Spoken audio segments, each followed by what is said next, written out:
Meus irmãos, dando continuidade então a esse nosso tempo de adoração ao Senhor, nós vamos abrir a Escritura agora em 1 Timóteo, capítulo 6. Nós leremos a parte final do versículo 2 até o versículo número 5.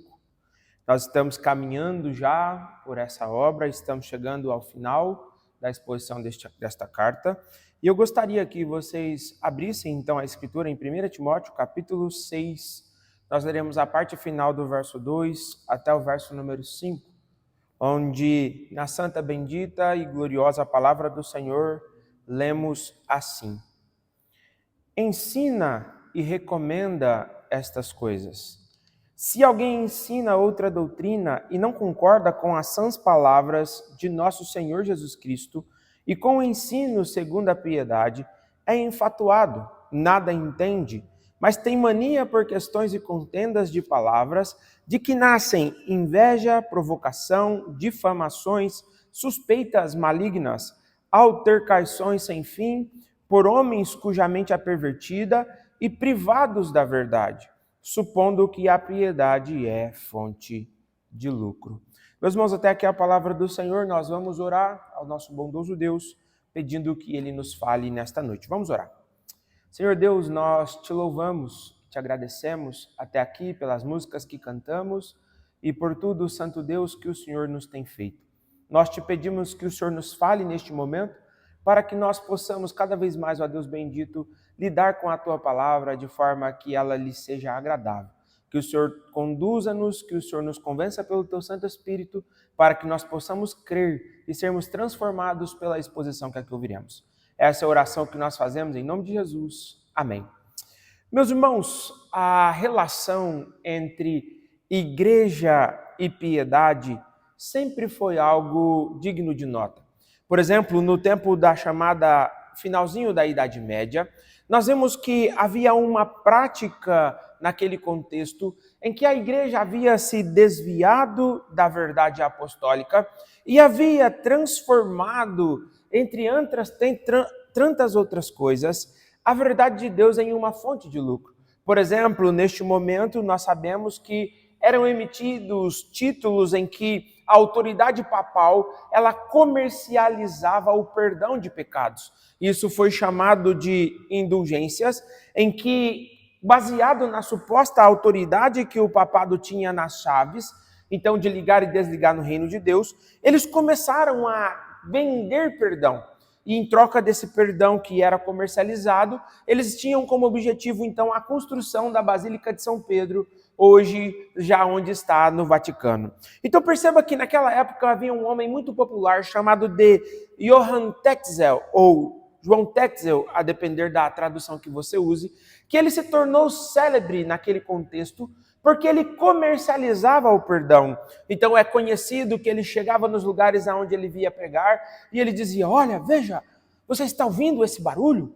É o som do teu ente querido gemendo no inferno, gemendo no purgatório, na verdade, aguardando que você o redima, comprando e adquirindo algum bem, para que ele possa então ser liberto daquele lugar onde os pecados estão sendo expurgados. E então ele dizia que no tilintar da moeda no cofrinho, quando aquela moedinha caía no cofrinho, então a alma daquele ente querido, ele saía do purgatório e ia para o céu. E o povo naquele contexto era mal instruído biblicamente. E por essa razão eles eram enganados e tentavam de alguma forma amenizar o sofrimento das pessoas que ele amavam, pensando ser possível adquirir a salvação com meio naquilo que era comercializado. E assim, então, essa fé, ela era uma fé que, apesar de ser uma grande fonte de lucro, ela era uma fé onde não havia uma verdadeira convicção de arrependimento, onde havia uma verdadeira confronto com os pecados. E contra isso, então, sim, surgiu Lutero. Lutero se levantou contra essas práticas para devolver à igreja a seriedade e a vida na palavra de Deus. E é neste contexto, então, em que Lutero coloca suas 95 teses na porta do castelo da igreja de Wittenberg para convocar a igreja a um grande debate. Mas Lutero, ele avançou nisso, fazendo com que vários homens fossem levados ao arrependimento. E nós celebramos esse momento na Reforma Protestante, quando um brado de arrependimento, quando uma volta à palavra do Senhor, quando o retornar da igreja à doutrina conforme a piedade bíblica foi algo celebrado naquele tempo e que nós continuamos a celebrar. Mas nessa noite, meus irmãos, dando continuidade à nossa exposição, nós veremos as consequências do trabalho dos falsos mestres para a igreja do Senhor. Então, o que nós veremos neste contexto é algo que durante muitos anos tem assombrado a igreja. Falsos mestres corrompem a verdade em busca dos seus objetivos, e é isso que Paulo denuncia aqui. Vamos nos lembrar o que nós estamos vendo até aqui. Nós vimos que Paulo começou o capítulo número 5 falando sobre a honra aos idosos, a maneira como os idosos deveriam ser lidados. Depois Paulo falou sobre a honra às viúvas e terminou falando sobre como nós devemos lidar com os presbíteros e depois também com os nossos patrões, aqueles a quem nós servimos por meio do nosso trabalho. Mas agora Paulo volta os seus olhos novamente e perceba que essa é uma tônica dessa carta. Paulo agora, caminhando para o fim, ele volta a falar sobre os falsos mestres. E é por essa razão que nesta noite o tema da exposição será os falsos mestres e as terríveis consequências dos seus ensinos.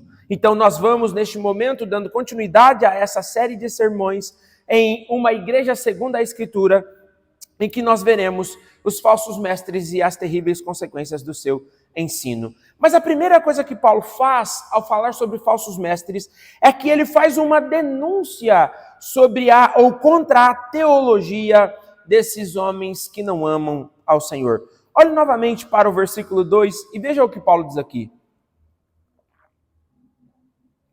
Paulo, ele terminando o versículo número 2, ele diz assim: ensina e recomenda estas coisas.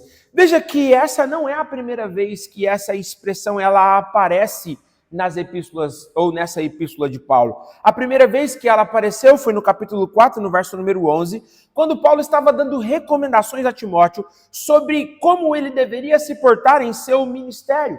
Paulo estava recomendando Timóteo sobre a maneira como ele deveria lidar ao se manter firme, mesmo em meio às perseguições, mesmo em meio à oposição que ele estava sofrendo por conta da verdade do Evangelho. Mas agora Paulo repete essa expressão, mostrando que Timóteo deveria ensinar a igreja sobre o seu dever de trabalhar para a glória de Deus, mas ao mesmo tempo também sobre o seu dever de saber como lidar com aqueles falsos mestres e os prejuízos que eles trariam à vida da igreja se eles não fossem combatidos. E é por essa razão que Paulo combina dois imperativos aqui. Aqui Paulo fala sobre o dever de Timóteo ordenar a igreja, ou seja, ele deveria fazer com que a igreja vivesse com base nisso, mas além disso também Paulo deveria exortar a igreja. E o imperativo traduzido por exortar aqui traz a ideia de uma recomendação. Então é como se Paulo estivesse dizendo, olha, além de ensinar essas coisas, Timóteo, você precisa fazer com que as pessoas entendam a importância disso que está sendo ensinado. E agora no verso número 3, de forma bem clara, Paulo diz, se alguém ensina outra doutrina. Então veja que Paulo aqui já havia ordenado que Timóteo deveria fazer os falsos mestres se calarem. Timóteo jamais deveria permitir que esses homens continuassem a exercer a sua influência sobre a igreja. E por que é que Paulo faz isso? Porque Paulo tinha a convicção de que os falsos mestres estavam ameaçando e comprometendo a pureza da doutrina cristã naquele contexto. E é por essa razão que Paulo começa com uma conjunção condicional, em que ele diz, se há entre vocês homens que assim estão agindo, esse alguém é um pronome indefinido, então Paulo não fala diretamente quem ele é, mas ele identifica o falso mestre por aquilo que ele ensina. E Paulo usa aqui o verbo heterodidaskalei. Esse verbo ele é composto de duas palavrinhas. A primeira palavra é heteros, em que Paulo está falando sobre aquilo que é diferente ou de uma outra natureza. Mas Paulo também usa o verbo didasko, que vem de ensinar. Então Paulo está dizendo, se há alguém entre vós que está ensinando uma doutrina diferente, ou seja, uma doutrina que não seja alinhada com as verdades da palavra de Deus. Então Paulo está mostrando aqui que o falso mestre deveria ser identificado pelo exame da verdade. Então Paulo está dizendo, para que eu saiba quem é falso, eu preciso conhecer as verdades de Deus. Então Paulo está mostrando, olha, aqueles que ensinam diferente daquilo que a palavra do Senhor determina, esse alguém, ele é um falso mestre. E veja que Paulo, ele tem em mente aqui a ideia, meus irmãos, que não existe neutralidade no ensino da Escritura. Aqueles que não estão ensinando a verdade, aqueles que não estão caminhando conforme a palavra do Senhor determina, eles estão atentando contra a verdade. E é por essa razão que Paulo constantemente alerta contra estes homens nesta carta para Timóteo. Se Timóteo queria revitalizar a igreja, Timóteo deveria fazer com que esses falsos mestres, estes que ensinam uma outra doutrina diferente da apostólica, que eles fossem calados, como nós já vimos nos sermões anteriores. Mas veja que Paulo continua agora, e ele mostra que esses falsos mestres, eles não apenas ensinam uma doutrina diferente, mas Paulo fala que eles não se detêm, ou eles não concordam, como a nossa tradução trouxe aqui. Então veja, além deles não ensinarem a verdadeira doutrina e ensinarem uma falsa, eles não observam essa doutrina na sua própria vida. Então a ideia aqui de Paulo é, eles ficam além daquilo que a Escritura determina. Perceba que aqui nós temos uma segunda característica do falso mestre. A primeira é que ele ensina uma falsa doutrina, mas a segunda característica é que ele não se submete à verdade que ele ensina. Ou, na melhor das hipóteses, ele não se submete à verdade do Evangelho. Ele está comprometido com uma mentira, e por essa razão, ele não se detém naquilo que a verdade de Deus ela ensina. Então perceba que aqui nós temos mais uma vez uma característica do falso mestre. Ele é rebelde contra a verdade de Deus. Ele não vive em conformidade com ela. Então Paulo está nos mostrando que esse homem, ele tem um coração fraudulento. Porque além dele estar comprometido com uma mentira, além dele estar comprometido com a sua heresia, ao ensiná-la, ele ignora os preceitos da palavra do Senhor. E é isso que Paulo vai continuar dizendo no versículo 3. Porque veja que Paulo fala que eles não concordam com as sãs palavras de nosso Senhor Jesus Cristo. Então perceba que o particípio aqui que está traduzido por sãs, ele traz a ideia de algo que é saudável. Então perceba que Paulo está dizendo que esses homens, eles não concordam com o quê? Com a pureza teológica.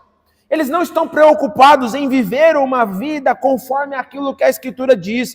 Eles não estão preocupados em viver uma doutrina correta. Eles não são ortodoxos. Eles não estão preocupados com a verdade de Deus. Na verdade, Paulo adverte isso várias vezes nas epístolas pastorais para mostrar que os falsos mestres, esses que se apresentam como verdadeiros mestres e são falsos, eles estão em oposição à verdade de Deus. Mas agora Paulo mostra isso claramente, porque a palavra traduzida aqui por Paulo por palavras traz a ideia de algo que não é meramente humano.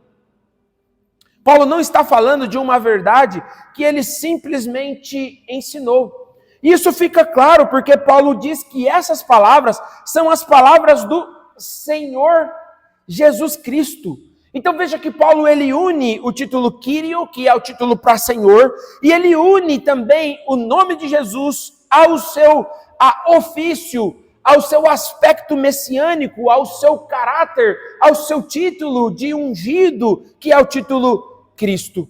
Então perceba que Paulo está mostrando que a verdadeira palavra que deve ser pregada, que deve ser anunciada, é aquela palavra que anuncia a obra de Cristo Jesus, aquele que havia vindo ou havia sido enviado por Deus para ser o sacerdote, o profeta e o rei, aquele que havia sido ungido, que é literalmente o significado da expressão Cristo do grego. Então perceba, meus irmãos, quando o falso mestre ele ensina uma mentira, quando o falso mestre ele não se submete à verdade, ele está distanciando a igreja e todos aqueles que creem naquilo que ele ensina do Senhor Jesus Cristo, porque a sua vida, Paulo termina dizendo, não é segundo a piedade. Então veja que Paulo está dizendo, ele ensina uma mentira, ele ensina uma outra doutrina, ele não se submete à verdade. E terceiro, ele não vive uma doutrina piedosa, ele não crê numa doutrina que leva a uma transformação de vida.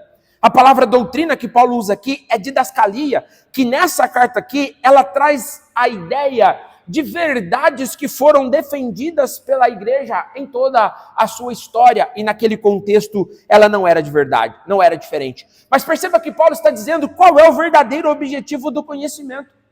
O verdadeiro objetivo do conhecimento é a piedade.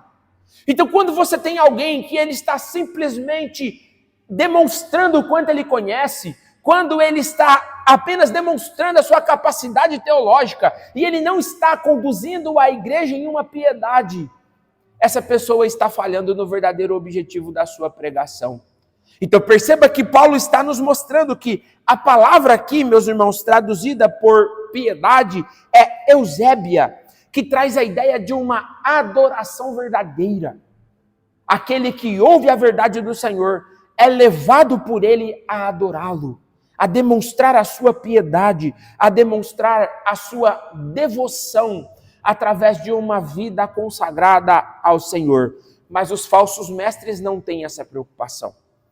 Eles não têm como objetivo levar a igreja ao arrependimento, não têm como objetivo levar a igreja ao conhecimento da verdade. Na verdade, eles têm outros objetivos, como Paulo vai demonstrar no final desse sermão. O objetivo deles é escuso. Eles não estão preocupados verdadeiramente com a glória de Deus. Meus irmãos, o que nós precisamos aprender nesse texto, nesse sermão? Em primeiro lugar, meus irmãos, veja como que para Paulo doutrina importa. Veja como que para Paulo não é verdade que a verdade ela é estabelecida por meio da ausência do conflito. Na verdade, Paulo ele está combatendo esses falsos mestres e expondo esses falsos mestres por não se submeterem à verdade, por ensinarem uma mentira, por ensinarem algo que a palavra do Senhor não ensina. Paulo está combatendo essa perspectiva. Paulo está mostrando que o verdadeiro pastor ele deve ser medido pela forma como ele lida com a Escritura. Não é pela quantidade de pessoas que ele atrai, não é pela quantidade de seguidores que ele tem nas suas redes sociais. Mas o verdadeiro pastor, ele tem como objetivo fazer com que a igreja se torne cada vez mais piedosa. Essa é a primeira coisa que nós precisamos aprender. Doutrina importa, porque a verdadeira doutrina conduz a uma vida de piedade. A verdadeira doutrina nos faz ser mais dependente de Deus. E é por essa razão que nós precisamos ser zelosos no cuidado da nossa doutrina. Nós precisamos, como filhos do Senhor, como membros da Igreja Presbiteriana do Brasil, zelarmos por nossa confessionalidade. Porque a nossa marca distintiva, meus irmãos, é a nossa teologia. Os pastores presbiterianos são lembrados e conhecidos pela maneira como pregam, pela fidelidade à Escritura, pelo seu amor, pelo seu zelo à confessionalidade. E nós não podemos, sob hipótese nenhuma, abrir mão disso. Porque por mais que as falsas doutrinas possam ser mais aparentes e talvez mais agradáveis aos nossos ouvidos, elas não nos conduzem para mais perto do Senhor. A falsa teologia nos leva para distante de Deus, porque ela nos vende uma aparência de uma falsa piedade. Perceba, portanto, que a verdadeira piedade, meus irmãos, ela é fruto de uma boa doutrina. Quanto mais eu conheço quem Deus é, quanto mais eu me lembro que eu sou um mísero pecador, que eu estava morto nos meus pecados, quanto mais eu conheço a suficiência da Escritura para me orientar na minha vida, quanto mais eu conheço a suficiência de Cristo para me salvar, mais condições eu tenho de viver uma fé não fingida, mas de viver uma fé que de fato me leva para próximo do Senhor. No mesmo passo, quanto mais distante eu estou da verdade, mais eu passo a crer em coisas que a palavra do Senhor não ensina. E se a palavra do Senhor não ensina, eu posso me frustrar a partir daquilo que eu tenho ensinado. E é por essa razão que quando Paulo está falando sobre os falsos mestres e as terríveis consequências de seu ensino, Paulo denuncia a teologia desses homens. Mas veja que Paulo agora também vai mostrar o quanto eles são arrogantes. Paulo ele vai mostrar no versículo número 4, o quanto eles se vangloriam agora daquilo que eles dizem saber. Perceba que há uma lógica no que Paulo está dizendo aqui. Se o conhecimento ele não é um conhecimento que nos leva à piedade, como Paulo estava denunciando, e nós vimos no ponto anterior, ele vai nos fazer inflar. Ele vai nos levar a pensar que nós somos mais do que nós somos. Ele vai nos levar a pensar que nós somos merecedores de algo além daquilo que nós somos. E o que isso nos levará à arrogância. Isso nos levará a pensar que tudo aquilo que nós temos pregado e ensinado é fruto da nossa própria capacidade intelectual. E isso conduz à soberba. Então perceba, um homem que não crê na verdade, um homem que não se submete à verdade, um homem que não está verdadeiramente comprometido com a piedade, essa pessoa se tornará alguém soberbo. E é por essa razão que o versículo número 4, Paulo começa chamando esses falsos homens de tolo, ou na nossa tradução de enfatuado. É interessante que a palavra usada por Paulo aqui, meus irmãos, ela vem de uma palavra grega que traz a ideia de alguém que se tornou cheio de fumaça. Ele traz a ideia de alguém que ficou cego pela fumaça. Sabe quando a gente está dirigindo o nosso carro e tem aquela neblina? Quanto mais você joga farol naquela neblina, menos você tem condições de enxergar o que está acontecendo. E o que Paulo está dizendo aqui é que esses homens, eles ficaram tão cheios dessa neblina que eles estão intoxicados pelo seu próprio ego. Ao invés deles olharem para si mesmo como convém, na verdade, eles estão agora olhando para si de uma forma completamente diferente daquilo que a palavra do Senhor ensina. Esses homens cheios de fumaça estão cada vez mais envolvidos nisso e não conseguem enxergar que eles estão cada vez mais distantes da verdade. Um comentarista desse texto diz que nada é mais inimigo à verdadeira doutrina do que um espírito cheio de si mesmo. E Paulo está dizendo, esses homens, eles estão assim. Eles ignoram que o orgulho espiritual é um pecado. É uma cegueira que faz com que a gente não consiga enxergar com clareza quem nós somos. Mas Paulo continua, e Paulo diz que esses homens também, eles não entendem nada. E veja que Paulo está usando o advérbio aqui, nada, para mostrar que esses homens aqui, por mais que talvez, você já viu alguém assim? Quando a pessoa vai se apresentar e aí ela começa a mostrar os seus títulos, os seus cursos acadêmicos, a sua formação, e aí eles começam, eu sou doutor nisso, eu sou formado naquilo, eu sou pós-graduado não sei do quê. Mas quando aquela pessoa começa a ensinar e a falar, você percebe que ela não compreende muito bem aquilo que ela se diz doutor. Provérbios 26, 12, eu gostaria que você abrisse comigo a palavra do Senhor aí. Provérbios, capítulo número 26, versículo número 12. E olha o que Salomão fala de pessoas assim. Provérbios, capítulo 26, verso número 12. Paulo diz assim, na verdade, Salomão diz assim, vamos ler juntos, meus irmãos? Tens visto a um homem que é sábio a seus próprios olhos?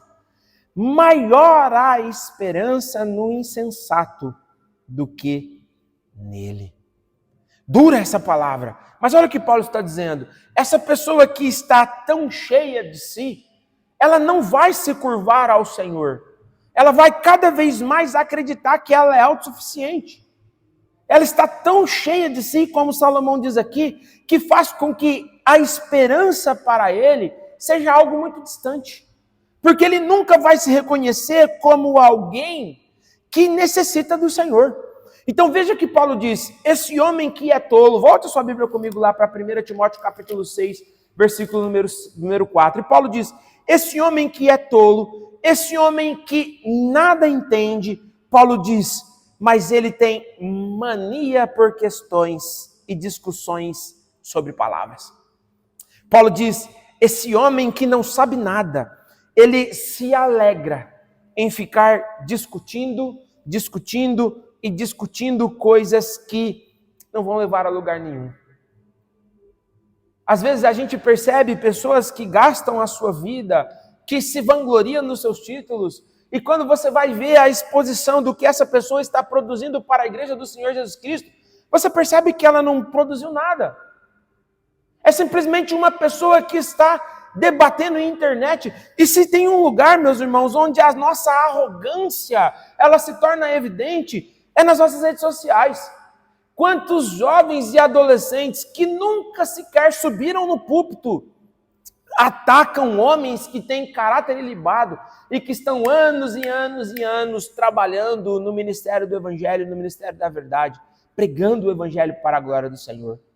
Mas veja que Paulo está falando que esses homens aqui, eles ficam buscando problemas para ficar questionando e discutindo. A palavra aqui, literalmente, traduzida por questões, traz a ideia de um debate. Mas não é um debate que tem como objetivo a edificação da igreja. Por exemplo, um debate sobre o que o homem é antes dele ser conhecido, ou antes dele conhecer a Deus. Esse é um debate que traz edificação. Um debate sobre a glória de Cristo, sobre a imputação da justiça de Cristo em nós. É um debate que traz a glória, que edifica a igreja. Mas agora, às vezes, as pessoas vão para debates que são inúteis. São investigações vãs, que não levam a lugar nenhum, que só faz aqueles que se envolvem nesses debates perderem o seu tempo. Paulo está dizendo, e é interessante que Paulo usa um particípio aqui para descrevê-los, esses que foi trazido por tem mania, na verdade, é alguém que está doente. O particípio literalmente traz alguém, descreve alguém que está enfermo, alguém que está num estado patológico. Ele está discutindo, porque ele não pode não estar doente fisicamente, mas ele está doente no seu coração. Ele não está raciocinando como deveria. Então, Paulo, um comentarista desse texto diz assim, esses homens buscam sofisticação, que só servem para enganar os simples e obscurecer a verdade. Perceba que Paulo está mostrando que esses homens, eles lutam por palavra. Literalmente, a expressão traduzida por contendas de palavra é um debate. É aqueles que ficam discutindo, ele usa a palavra para guerrear contra o outro. Ele não está preocupado com ter a verdade ou com estabelecê-la. Ele só quer ter razão. Eu não sei se você já conheceu alguém assim, mas pessoas assim são difíceis de ter por perto. Porque ele quer sempre ter razão em tudo que ele faz. São pessoas que Paulo já denunciou no capítulo 1, no verso 4. Por exemplo, que eles entram em polêmicas, em debates intermináveis. Que eles ficam discutindo genealogias e questões que não levam para lugar nenhum. Mas eles só querem provar que estão certos. E quantas vezes, para tentar impor a sua verdade, ignora-se aquilo que a palavra de Deus diz sobre determinado assunto. Mas Paulo diz que esses falsos mestres, tudo o que eles conseguem fazer é inflar os seus egos e dividir o povo do Senhor, como era a situação de Éfeso naquele momento. Porque eles não estavam preocupados com a glória de Deus, eles não estavam preocupados com o bem da igreja, eles simplesmente estavam preocupados com suas próprias glórias. Eles estavam envolvidos nessa fumaça do aplauso, do like, se fosse nos nossos dias, da quantidade de seguidores. E assim, em prejuízo da igreja, esses homens têm feito os seus nomes e construído os seus próprios impérios. Mas, meus irmãos, nós estamos aprendendo isso para que a gente identifique esses homens. E nós aplicamos isso, em primeiro lugar, sempre nos lembrando que o antídoto para que eu possa conhecer um falso mestre é conhecer a verdade de Deus. Porque quanto mais eu conheço a Escritura, mais eu vou perceber aquele falso mestre que é marcado por uma grande arrogância e por uma ignorância espiritual. Veja, irmãos, quando alguém quando vai começar, vai se apresentar, ele começa enaltecendo os seus títulos, ou ele começa se vangloriando do que ele fez, ou ele começa tendo que mostrar a famosa carteirada a quem ele é. Veja isso com desconfiança. Porque aquele que é mestre, aquele que conhece, ele não precisa ficar dando carteirada para se autovalidar. No momento em que ele começa a ensinar, a pregar, a dar uma aula ou a um aconselhamento, você percebe que aquela pessoa é alguém preparado. Porque ela não age de forma tola. Os conselhos que ela dá são conselhos bíblicos, são conselhos que edificam, são conselhos que nos levam a uma transformação de vidas. Então, quando você tem alguém que ela começa dizendo, eu sou formado nisso, eu sou formado naquilo outro, cuidado, meus irmãos, com pessoas assim. Ele está envolvido em fumaça e quem está próximo a ele pode ser intoxicado por ela. Paulo está alertando a igreja para que a igreja entendesse que, na verdade, a igreja deve ser conduzida por homens que demonstram o seu conhecimento pela forma como vivem. As pessoas estão próximas a eles e conseguem observar que ele é alguém que verdadeiramente ama a igreja. Por isso, meus irmãos, você quer saber se um pastor é verdadeiramente piedoso? Veja como ele lida com a Escritura. Veja se ele é alguém que se submete à Escritura que ele prega. Veja se ele é alguém que está sujeito à verdade que ele mesmo ensina. Sabe por quê? Porque quando a gente conhece alguém que tem uma erudição, que tem muito conhecimento, mas isso não é demonstrado em piedade, pode ser que você esteja diante de um falso mestre. Quantas vezes, para impressionar, veja, irmãos, vocês não conhecem grego, vocês não conhecem hebraico. O que eu disser aqui, e se eu inventar coisas, muitos de vocês não vão ter condições de saber se aquilo que eu estou falando é verdade ou não. Mas quando você percebe um falso mestre, ele usa palavras difíceis, ele gosta de usar termos rebuscados. Se você quer perceber isso, veja quando você vai em alguns lugares onde o debate ele está acontecendo. Você vai ver que há uma arrogância por quem usa o melhor termo. E as pessoas que estão ali, às vezes, ficam sem entender nada. Mas o que nós podemos aplicar sobre isso nas nossas vidas? Em primeiro lugar, meus irmãos, lembre-se sempre de olhar para a palavra do Senhor e fazer da palavra do Senhor a fonte da verdade. Perceba que Paulo está combatendo aqui, meus irmãos, essa ideia de que nós devemos escolher pessoas que estão envolvidas na fumaça. Mas, na verdade, o que Paulo espera é que nós olhemos para aqueles que, de fato, estão olhando para a palavra de Deus e sabem que, se não fossem Cristo, eles estariam perdidos. Sabe que, ao contrário do conhecimento da Escritura nos levar à arrogância, quanto mais nós conhecemos a Escritura, mais submissos a Deus nós precisamos ser. Porque ficará evidente que nós não merecemos nada, que tudo que nós temos é por graça, inclusive o conhecimento que o Senhor tem dado da verdade dele a nós. Meus irmãos, perceba que a primeira coisa que Paulo nos mostrou, falando sobre os falsos mestres e as consequências do seu trabalho, ele disse que Paulo, em primeiro lugar, Paulo denunciou a teologia deles. Em segundo lugar, Paulo denunciou a arrogância deles.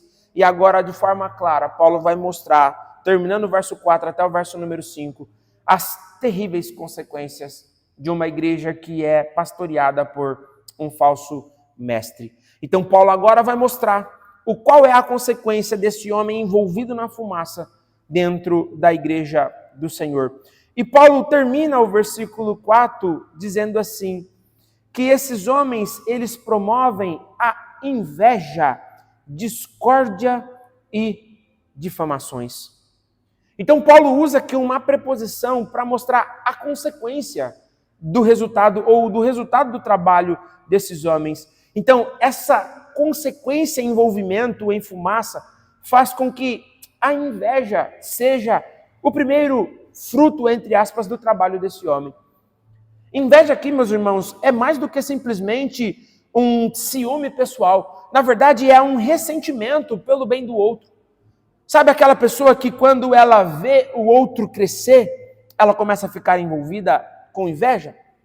Isso acontece muito principalmente em contextos de liderança, onde quando um pastor ouve o outro pastor contando o que está acontecendo na sua igreja, se você tem por perto ali um falso mestre naquela conversa, você vai ver ele nutrindo no seu coração uma inveja.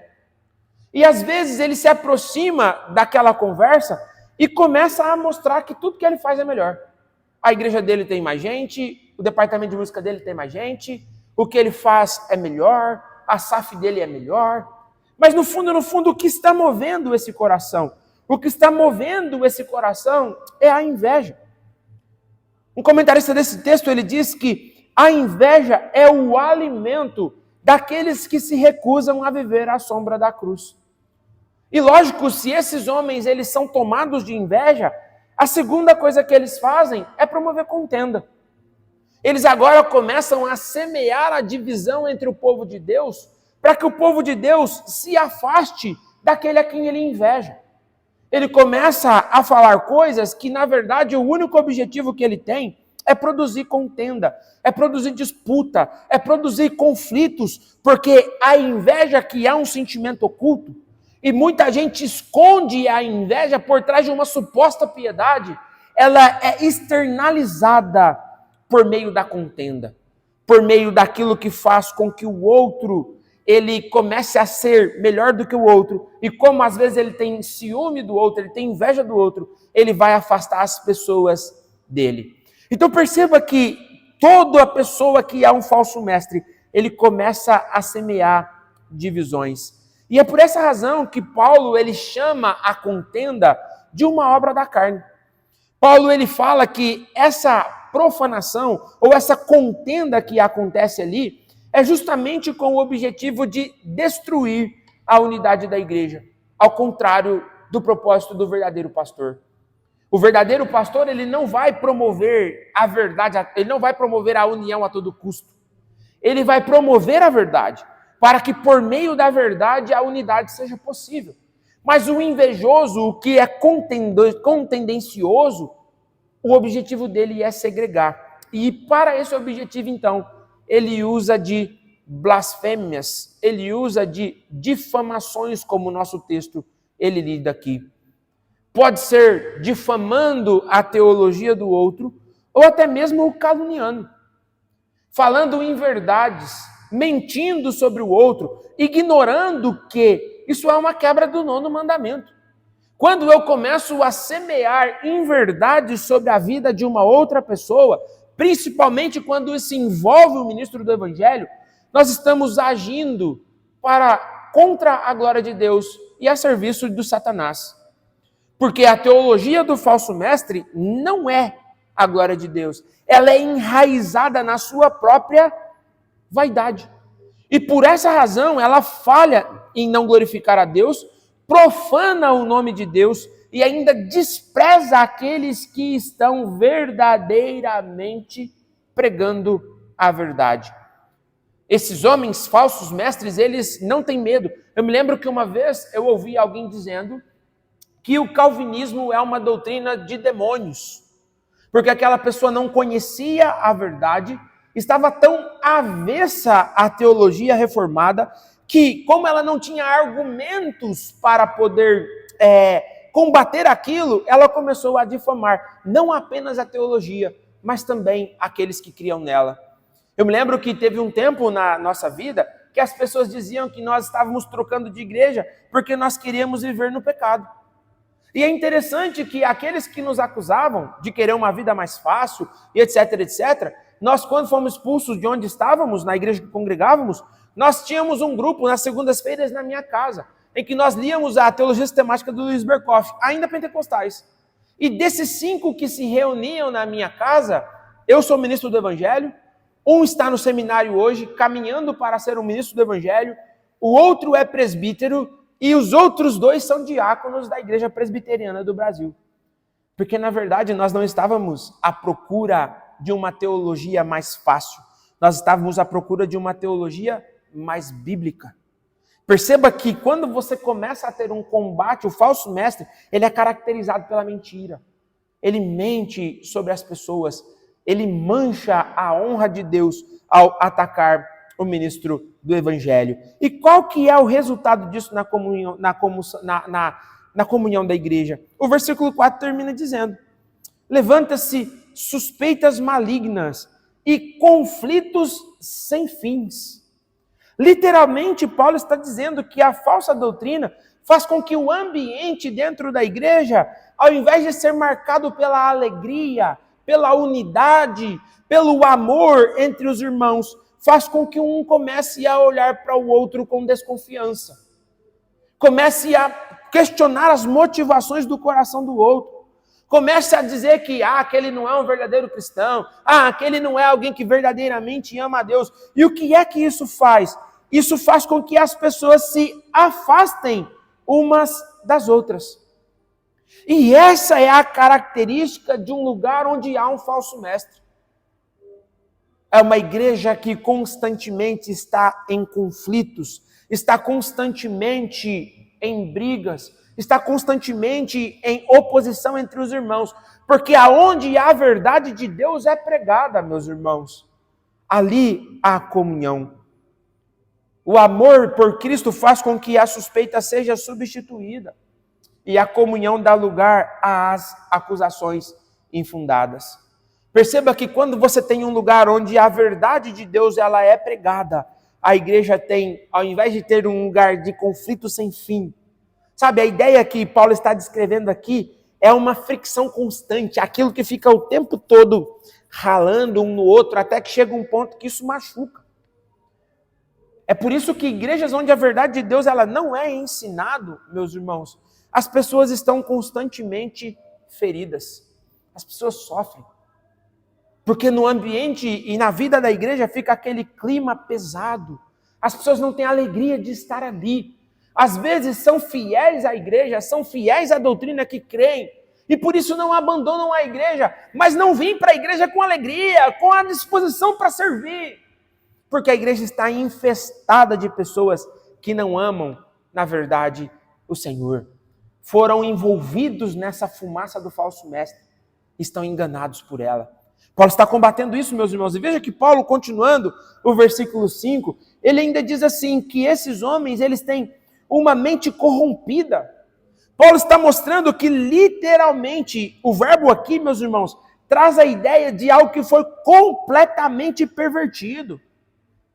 Não é algo que foi acidentalmente manchado, não. E por estar no perfeito aqui, traz a ideia de algo que foi feito e que agora eles colhem os efeitos disso. Então eles tiveram a sua mente corrompida pelo pecado. E porque eles desprezaram a verdade, como Paulo vai denunciar daqui a pouquinho, agora eles estão envolvidos nessa corrupção de tal forma que as suas próprias mentes se tornaram pervertidas. Eles já não querem mais saber da verdade. Eles não estão preocupados com a verdade de Deus. E veja que esse é o estado de todo homem que não conhece a Cristo. O que Paulo está descrevendo aqui, meus irmãos, é o que nós chamamos de depravação total na teologia reformada. O que Paulo está descrevendo aqui é que esses falsos mestres não foram verdadeiramente alcançados pelo Evangelho.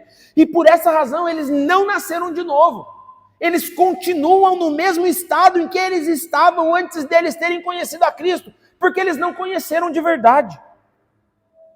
Por conta do pecado, as suas mentes foram corrompidas, mas a fumaça os envolveu. E eles pensam que sabem, eles pensam que entenderam o Evangelho, mas Paulo já disse, não entenderam. O breve catecismo, na pergunta número 18, quando ele define o pecado original, ele diz assim, o estado de pecado em que o homem caiu consiste na culpa do primeiro pecado de Adão, na falta da retidão original e na corrupção de toda a sua natureza, o que ordinariamente se chama pecado original, juntamente com todas as transgressões que dele procedem atuais, transgressões atuais que dele procedem. Então perceba que o que Paulo está descrevendo aqui é que, apesar da arrogância deles, esses homens ainda têm como característica uma vida antes de Cristo. Lembre-se, eles não são piedosos. Eles não se submetem à verdade. Na verdade, eles não conhecem a verdade. Paulo disse isso. E é por essa razão que os seus ministérios fazem estragos terríveis à igreja do Senhor. E veja que Paulo agora ele vai dizer que esses homens foram privados da verdade. Meus irmãos, isso é uma das doutrinas mais difíceis de ensinar. Porque o que Paulo está descrevendo é que esses homens, eles tiveram a verdade deles arrancada. É como se eles não pudessem ter conhecido a verdade. Paulo diz que eles foram despojados da verdade. E por conta disso, eles ainda continuam privados dela.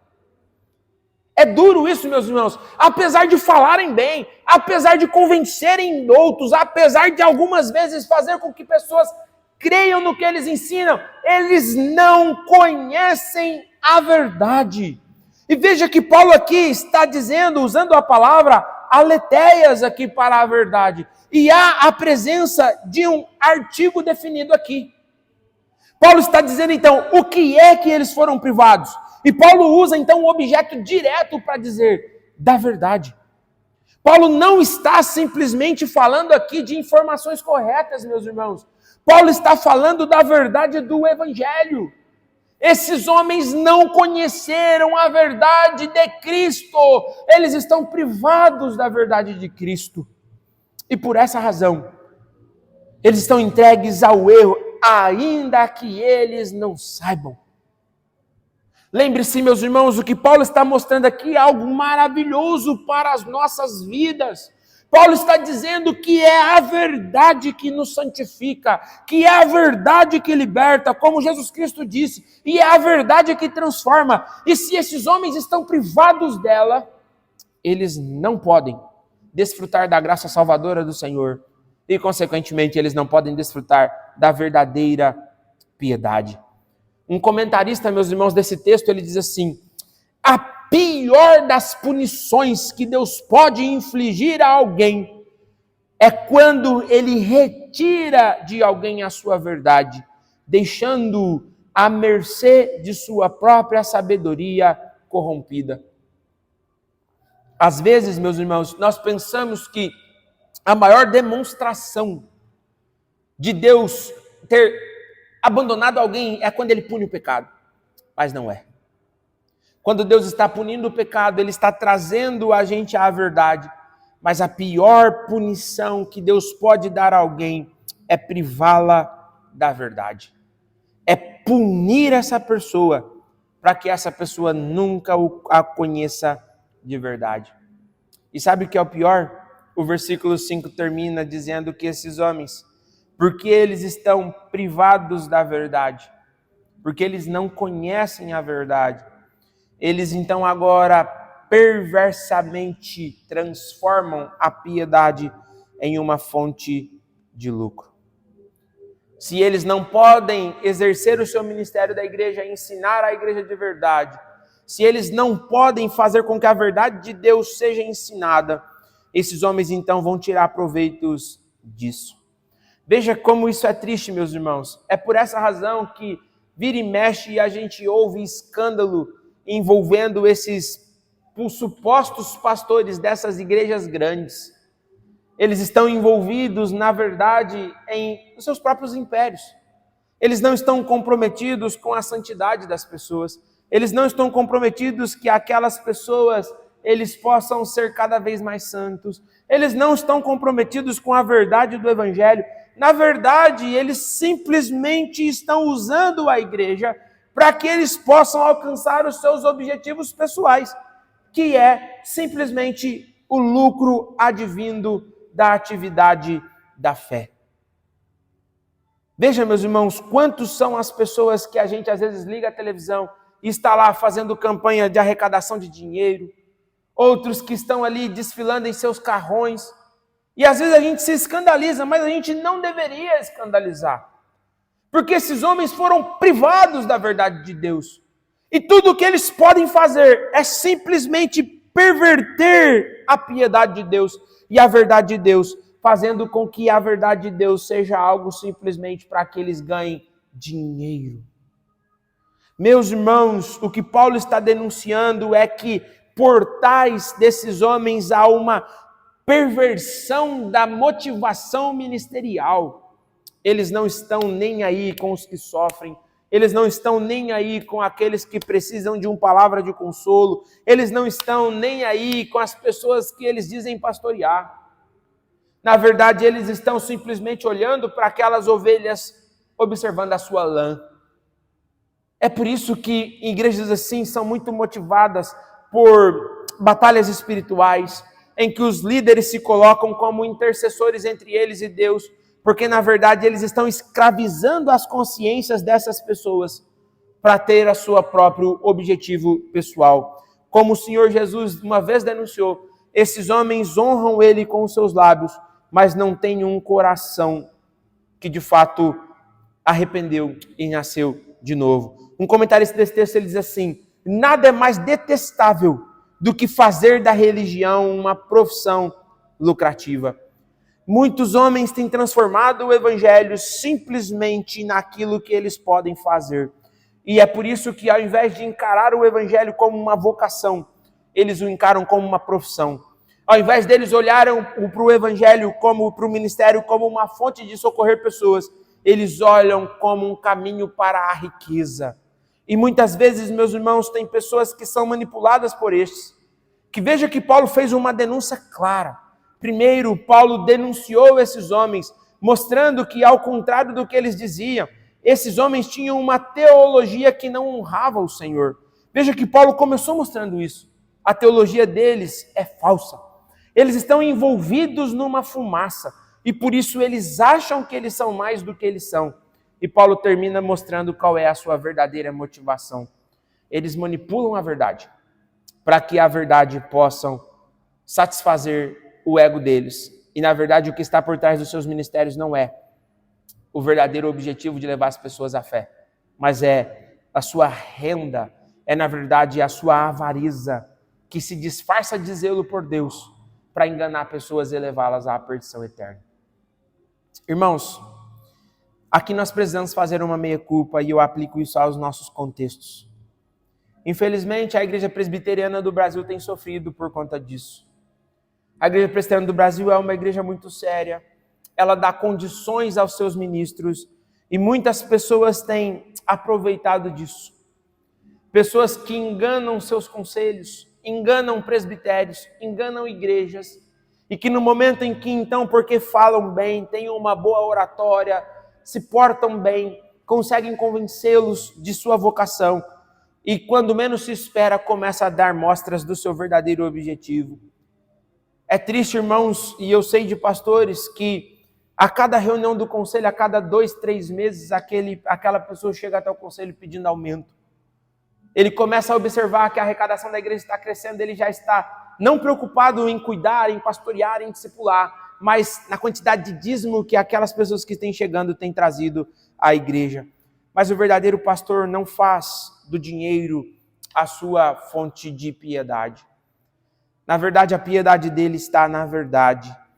A verdadeira igreja, que é conduzida por um verdadeiro pastor, ele tem como objetivo não o seu próprio benefício, mas o benefício da obra de Deus. E é por isso que, se você quer conhecer um falso mestre, veja a sua motivação.